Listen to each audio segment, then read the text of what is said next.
हमनी के संस्कृति, हमनी के संस्कार सदा रहे हमनी के साथ। भारत के महान ग्रंथ और काव्य सब के संपूर्ण संकलन सब्सक्राइब करें तिलक। फिर महारानी कुंती, महाराज पांडु के पत्नी, और अंत में मंदोदरी, लंकापति रावण के पत्नी।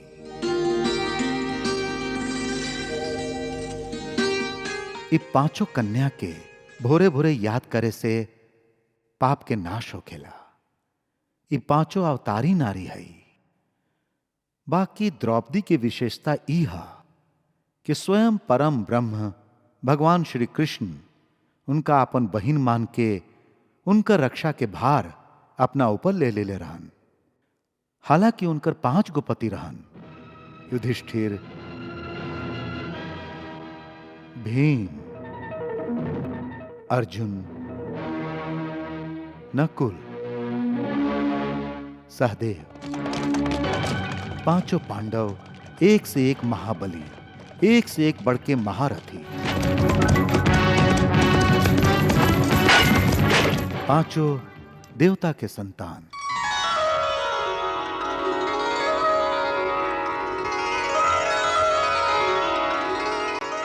बाकी द्रौपदी की विपत्ति में उनका में से एक भी उनका रक्षा ना कर सकला। केशव कहाँ बाड़ू तू?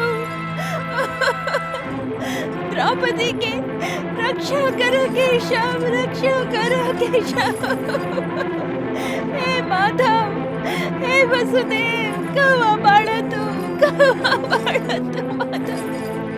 हे माधव।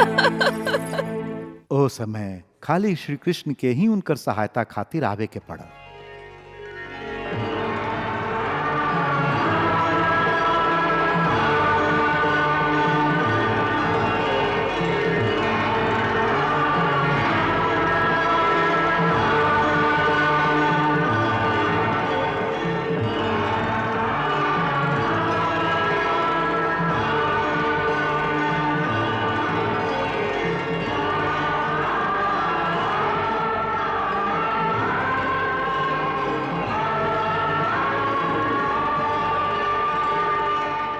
द्रौपदी के जन्म के कहानी भी बहुत विचित्र है।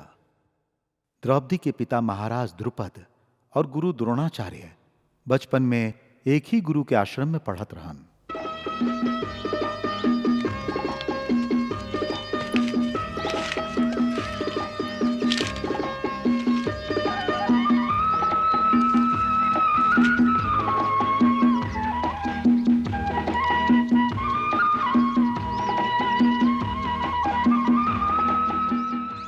दोनों में बड़ी गहरा मित्रता हो गई रहे।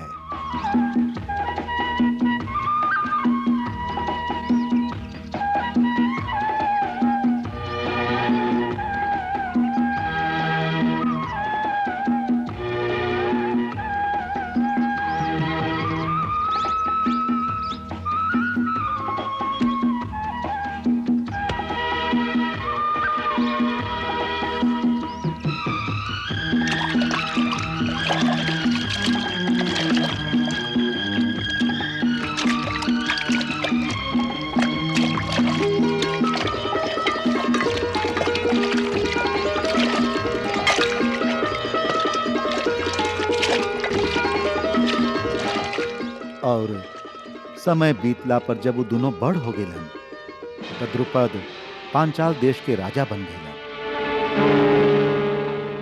अपराधी के ओकर अपराध के सजा जरूर मिले के चाहिए।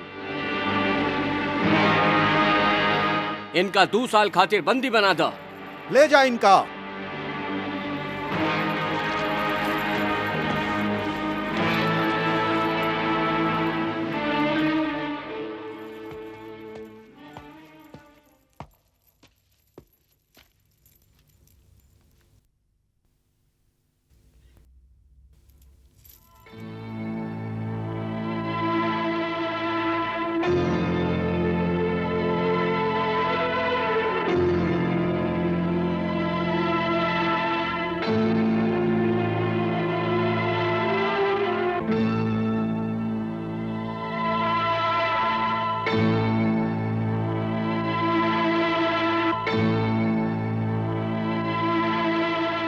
ई ब्राह्मण के का चाही? ई कहतारन कि ये आपके परम मित्र बाड़न, आपसे मिलके आप ही के बताइयन कि इनका का चाहिए। मित्र और हमार? जी हाँ, मित्र, और बहुत पुरान मित्र। हमके यह आशा रहे कि तू हमके पहचान बना। पुरान बात है, तू भुला गेल होकबा। हम तो नहीं खी भुलाई। हाँ, तोहार होश जरूर खो गईल है लगाता। काहे कि तोहके इतना भी होश नहीं खे कि एगो राजा के तू कह के संबोधित ना कइल जाला, आप कहल जाला। राजा के संगे बातचीत के एगो मर्यादा होखेला। हो खेला, बाकी राजन, मित्र लोग के बीच मर्यादा के कौनो दीवार ना होला। फिर हम दोनों तो बचपन के मित्र हैं। तू भुला गेला मित्र, गुरु आश्रम में हम एक संगे रहत रही, एक दूसर के जूठा भोजन खात रही। हम तोहके नहवावत रही और तू हमके स्नान करावत रहा। हम उहे द्रोण हई। आपन बचपन याद करा। बचपन में मनुष्य कई तरह के मूर्खता करेला, तका ऊ जीवन भर खातिर मूर्ख ही रहेला ना। बड़ हो के जीवन के सत्य के समझे के चाही। और तू इतना भी सत्य अभी तक समझ ना पैला कि मित्रता बराबर वालन में होखेला, एगो भिखारी और एगो राजा में ना होला। फिर भी काहे कि तू जरूर कोनो आवश्यकता के कारण हमरा से कुछ मांगे आयल बड़ा। एहे से हम अपन धर्म के पालन करत तोहके खाली हाथ ना लौटाई।